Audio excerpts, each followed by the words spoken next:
সি মোৰ লগৰীয়াসকল, তোমালোকে শুনাচোন, যিজনে কৃষ্ণৰ চৰণত ভকতি নকৰে, ৰাত্ৰি দিনে কেৱল কৰ্ম কৰ্ম বুলি, ধন টকা পইচা বুলি নিজৰ জীৱনটো ইফালৰ পৰা সিফালে লৈ ফুৰে, হয় তাৰ মূল উদ্দেশ্য এটাই, সেইটো হ'ল সুখ। সুখৰ আশায়ে কৰ্ম কৰে দুৰা হয়, তথাপিতো তাৰ দুখ সততে মিলয়। মনত ৰাখিবা, অ সুখ সুখ বুলি নৰ এনে বলিয়া, নেদেখিলে সুখ মুখ মাথো দুখ পায়া। হয়, আমি প্ৰত্যেক দিনাই বিচাৰোঁ কেৱল সুখ, কিন্তু পাওঁ মাথোন দুখৰ উপৰি দুখ।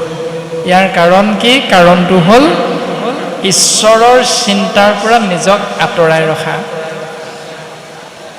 ভোগক আশায়ে কৰে নানা কৰ্মচয়, ৰাত্ৰি দিনে পুৰুষাৰ্থ সততে কৰয়। সিটো ভোগচয় শোকৰ আদি শৰীৰত, নিজ কৰে মে আনি তাক মিলাৱে সতত। দিনে ৰাতিয়ে ভোগৰ আশা কৰি কৰ্ম কৰা শৰীৰধাৰী জীৱতত্বই শৰীৰটোৰ পৰা আত্মাতত্ব ওলাই যোৱাৰ পাছত সেই আত্মাতত্ব কৰ্মৰ ফল ভোগ কৰিবৰ বাবে হিতু ভোগচয় শোকৰ আদি শৰীৰত নিজ কৰ্মে আনি তাক মিলাবই সতত। সেইজনে গাহৰিৰ জন্ম ল'ব লগা হয়।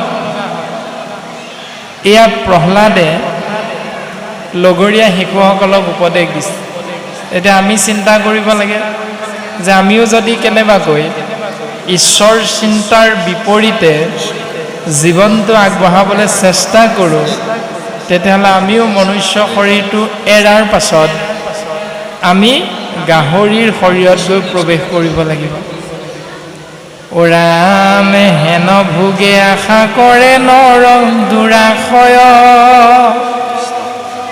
নজানয় আপোনাৰ দেহ পাত হয়। ঈশ্বৰক যিটো ভজিলে কহন্তে যেবে, পৰম গতিক সিটো পাইলে অন্তে তেবে। ওপৰত কৈ অহা সেই ভোগবিলাক যিজনে আশ্ৰয় কৰে সেইজনে হ'ল নৰ ভিতৰত দুৰাশয়, আৰু নাজানে যে এদিন দুদিনকৈ আমাৰ আয়ুসটো কমি গৈছে, জীৱনটো শেষ হৈ হৈ গৈ আছে। কিন্তু যিজনে ঈশ্বৰ চিন্তাৰে জীৱনটো আগবঢ়াইছে, ঈশ্বৰক যিটো ভজি লেক হন্তে যেবে, যেতিয়াই যেতিয়াই ঈশ্বৰ চিন্তাৰে জীৱন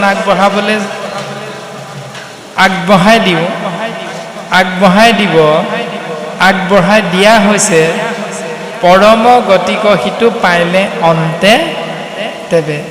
তেতিয়াই সেই জীৱাত্মাই শেষ মুহূৰ্তত পৰম গতি লাভ কৰিব পাৰে।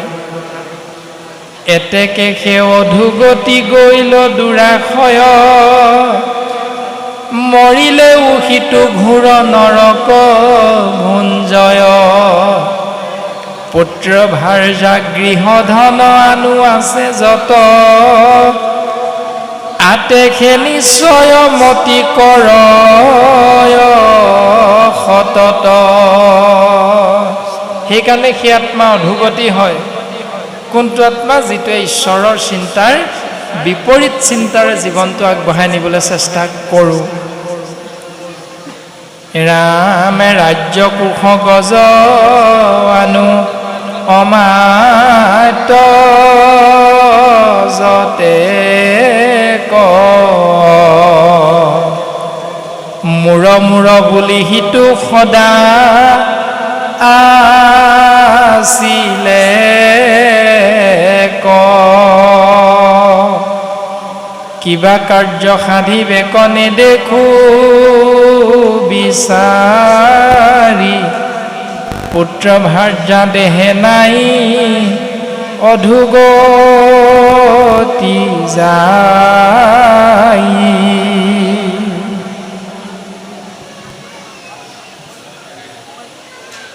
কিবা কাৰ্য সাধিবেক নেদেখো বিচাৰি পুত্ৰ ভাৰ্যা স্নেহে তাকক খাই লাৰি চাৰি যে সেই মোৰ লগৰীয়াসকল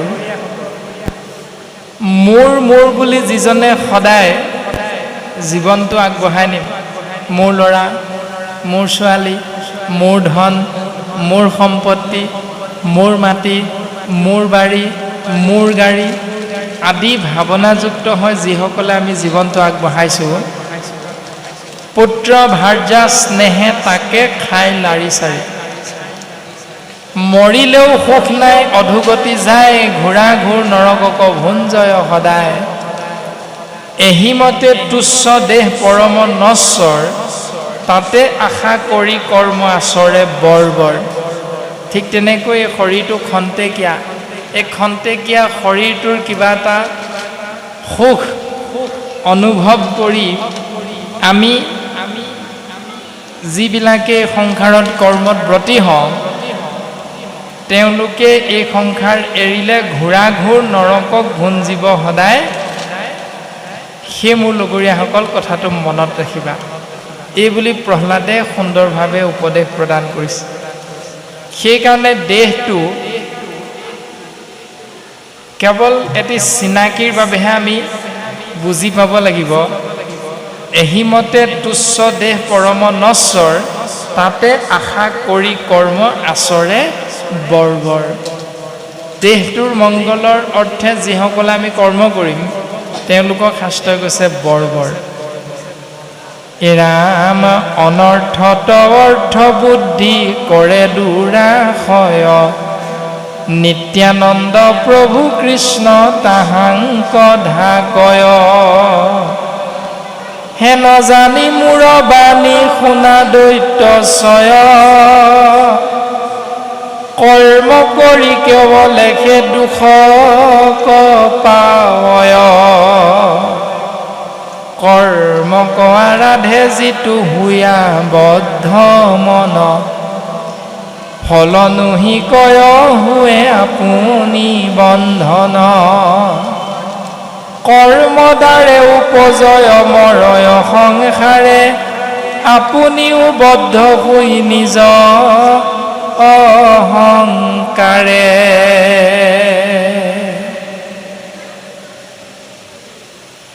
অনৰ্থত অৰ্থ বুদ্ধি কৰে দুৰাশয় বিনা কাৰণ এটাতে পইচা ঘটিব পাৰিম বুলি ভবাটো নিত্যানন্দ প্ৰভু কৃষ্ণ তাহাংক ঢাকয় নিত্য আনন্দৰ গৰাকী ঈশ্বৰ কৃষ্ণদেৱে তেওঁক লৈ যাবৰ বাবে বৰ বেছি সময়ৰ প্ৰয়োজন নহয় হেন জানি মূৰ বাণী শুনা দৈত্য জাক দৈত্য ছয় কৰ্ম কৰি কেৱলেহে দুখক পাৱয় যে সেই মোৰ লগৰীয়াসকল তোমালোকে শুনা কৰ্মৰ দ্বাৰা জীৱই কেৱল দুখৰ উপৰি দুখে লাভ কৰিব পাৰে গতিকে দুখ লাগে নে সুখ লাগে তাৰ পথ ইতিমধ্যে ভাগৱতৰ পদে আমাক প্ৰকাশ কৰিলে ও ৰামে কৃষ্ণক আৰাধে যিটো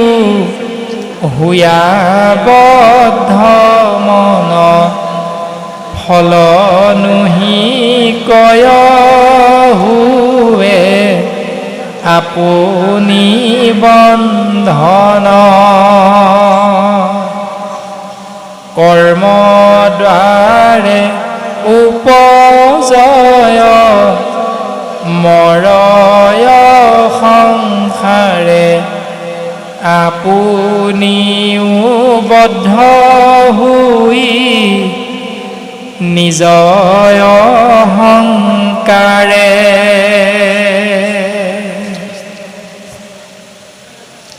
কৰ্মৰ দ্বাৰে জন্ম হ'ল,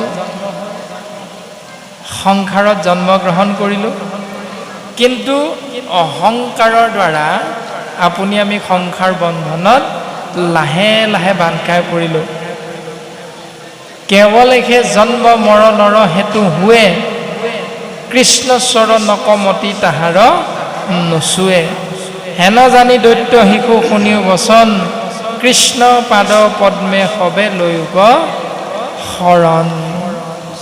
সেই মোৰ লগৰীয়াসকল, জন্ম যে হৈছে আমাৰ, তাৰ উদ্দেশ্য হ'ল এদিন মৰিব লাগিব, অৰ্থাৎ মৃত্যুৰ অৰ্থেহে জন্ম হৈছে। আৰু মৃত্যু যে হ'ব, তাৰো মূল দৰ্শনটো হ'ল আকৌ জন্ম হ'বৰ বাবেহে মৃত্যু হ'ব। গতিকে এই সত্যক অনুধাৱন কৰিবলৈ চেষ্টা কৰা। হেন জানি দৈত্য শিশু শুনিও বচন, কৃষ্ণ পাদ পদ্মে সবে লৈব শৰণ। যে কৃষ্ণদেৱৰ চৰণ কমলত সুদৃঢ় বিশ্বাস কায় বাক্য মনে শৰণ গ্ৰহণ কৰা, আৰু তোমৰা হবে বিচৰা ধৰণে মংগল সাধন কৰিব পাৰিবা। কৃষ্ণ গোবিন্দ মা।